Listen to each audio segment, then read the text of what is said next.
India Pakistan কনফ্লিক্টের পর একটা জিনিস শিওর হয়ে গেছে যে ইন্ডিয়া ইন্টারন্যাশনাল লেভেলে নতুন কোন বন্ধু বানাক না বানাক একটা নতুন শত্রু বানিয়ে ফেলেছে, and that is Turkey. Turkey যখন পেহেলগাম অ্যাটাক হয়, তারপর পাকিস্তান এক্সপেক্ট করছিল যে ইন্ডিয়া তার উপর কোনো অ্যাটাক করবে। সবার আগে টার্কি ঝাঁপিয়ে পড়েছিল, তাদের যুদ্ধ জাহাজ পাঠানো থেকে সবকিছু টার্কি করেছে। আমরা এক্সপেক্ট করেছিলাম পাকিস্তানের পাশে চায়না দাঁড়াবে, কিন্তু চায়না সেভাবে দাঁড়ায়নি। চায়না হয়তো তাদের পাকিস্তান ন্যারেটিভ পুশ করেছে, কখনো পাকিস্তানকে সাপোর্ট করেছে চায়না, তবে সেটা সিজফায়ার অ্যানাউন্স হওয়ার পর ওপেনলি। এবার পয়েন্ট হচ্ছে টার্কির সাথে না আমরা বর্ডার শেয়ার করি, টার্কির সাথে না আমাদের ইন্টারন্যাশনাল লেভেলে কোনো কনফ্লিক্ট আছে, টার্কির সাথে আমাদের কিছুই নেই। টার্কি কেন ইন্ডিয়ার শত্রু হয়ে বসে আছে, আমি জাস্ট এটাই ভাবছি। এবার রিসেন্টলি টার্কি একটা পোস্ট করেছে, সেটা হচ্ছে গ্রেটার বাংলাদেশের ম্যাপ। তাতে ওয়েস্ট বেঙ্গলকে অ্যাড করে দিয়েছে বাংলাদেশের মধ্যে, নর্থ ইস্টের কিছু স্টেটকে অ্যাড করে দিয়েছে বাংলাদেশের মধ্যে। তো টার্কি এটা ক্লিয়ার করে দিয়েছে ইন্ডিয়ার এগেনস্টে যে আমরা তার মানে ইন্ডিয়ার একদম পরম সত্যি, যেমন আমাদের পাকিস্তান বা চায়না, টার্কি নিজেকে তুলে ধরেছে ওয়ার্ল্ড। এবার প্রশ্ন থাকছে টার্কির এমন করার পিছনে কারণ, টার্কি সাথে কি অ্যাচিভ করতে চাইছে।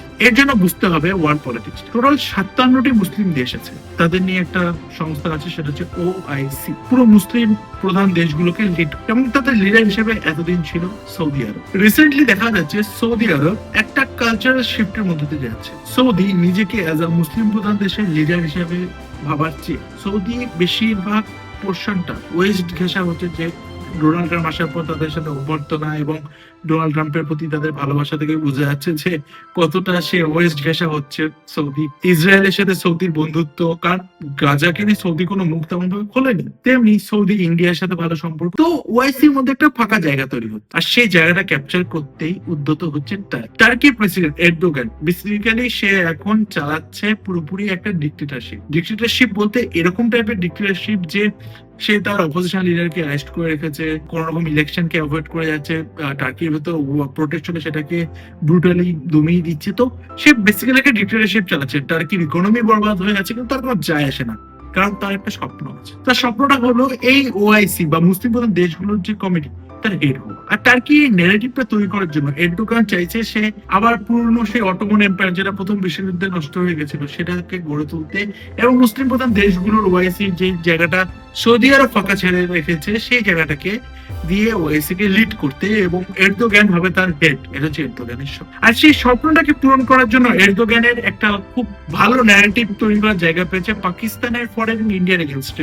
পাকিস্তান, বাংলাদেশ, এই মুসলিম প্রধান দেশগুলো, ইন্ডিয়া বর্ডার স্টেট, এবং এই মুসলিম প্রধান দেশগুলোকে ডাইরেক্টলি ব্যাক করে টার্কি লিটারালি এটা শো করতে চাইছে যে মুসলিম দেশগুলোর পাশে টার্কি আছে। যতই তার ইকোনমি বরবাদ হোক, যতই পাকিস্তানের ইকোনমি বরবাদ হোক, তারা কোনো কিছু অ্যাচিভ না করুক, টার্কি ন্যারেটিভ সেট করতে চাইছে। তো ইন্ডিয়ার গভর্নমেন্টকে এটা ভাবতে হবে যে টার্কি ক্লিয়ার করে দিয়েছে যে টার্কি ইন্ডিয়ার শত্রু, টার্কি ইন্ডিয়ার এগেন্স্টই থাকবে। তাই গভর্নমেন্টকে এটা ভাবতে হবে। শুধুমাত্র ইকোনমিক্যাল বয়কট দিয়ে কাজ হবে না, কারণ টার্কি অলরেডি ইকোনমিক্যাল বরবাদ সিচুয়েশন আছে, সে তো পাকিস্তানও আছে, কিন্তু পাকিস্তানকে কি তাই বলে আটকানো যায়? তেমনি টার্কিকে আমরা কি করে হ্যান্ডেল করতে পারবো ইকোনমিক দিক ছাড়াও, সেটা ইন্ডিয়ান গভর্নমেন্টের ভাবা উচিত, এবং সেটা নিয়ে ইন্ডিয়ার গভর্নমেন্টকে একটা বিচার করতে হবে। টার্কি একটা সিরিয়াস থ্রেট হয়ে দাঁড়াচ্ছে ইন্ডিয়ার জন্য, এবং ইন্ডিয়া যদি প্রপার রেসপন্স না দেয়, সেক্ষেত্রে টার্কি হয়তো অ্যান্টি ইন্ডিয়া প্রোপাগান্ডা আরো বাড়িয়ে তুলবে। কারণ টার্কি রিসেন্টলি ইউএনএও বারবার কাশ্মীর ইস্যু তুলেছে, চায়নাও অতবার তোলেনি, পাকিস্তানের পর সবচেয়ে বেশিবার টার্কি তুলেছে। তো টার্কি স্থান ক্লিয়ার করে দিয়েছে যে সে অ্যান্টি ইন্ডিয়া।